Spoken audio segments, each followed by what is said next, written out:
Ana akan sampaikan tentang kiat-kiat umum atau tips-tips umum menasihatin orang. Kondisi orang itu 3. Yang pertama, orang yang nggak tahu dengan hukum sesuatu. Ketika dia nggak tahu, tapi kita tahu dia itu orang semangat untuk berbuat kebaikan. Tapi dia nggak paham.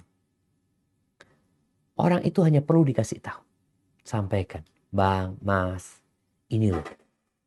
Yang kayak gini ini nggak boleh. Allah itu nggak suka. Ini ayatnya coba dilihat. Oh, ya makasih banyak. Karena dia sebenarnya orang semangat untuk berbuat baik tapi nggak paham, nggak ngerti. Ini kondisi yang pertama. Kondisi yang kedua, nih orang sebenarnya tahu. Sama hukum tahu, ngerti dia. Tapi semangat dia ya sedang lemah. Iman dia sedang turun. Baik karena faktor kawan-kawannya, faktor lingkungannya, atau memang nggak ada yang nyemangatin dia nggak pernah datang kajian. Sehingga iman itu yang sudah mulai lemah, turun, sampai akhirnya dia terjebak dalam perbuatan dosa. Kadang-kala bertahun-tahun, tadi dikatakan 47 tahun. Dari umur berapa dia melakukan dosa itu? Berapa banyak kita melihat orang-orang melakukan dosa riba sampai tua renta.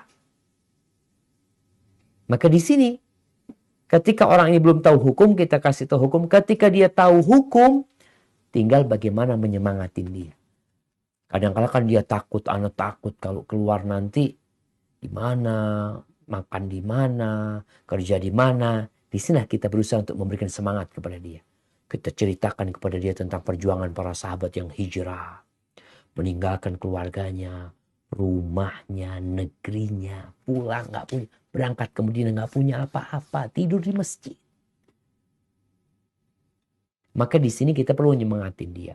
Kondisi yang ketiga nih orang, ya apa ya? Dia bandel. Dia bantah. Kasih nasihat bantah. Apa yang harus kita lakukan? Ya kita harus berdialog sama dia.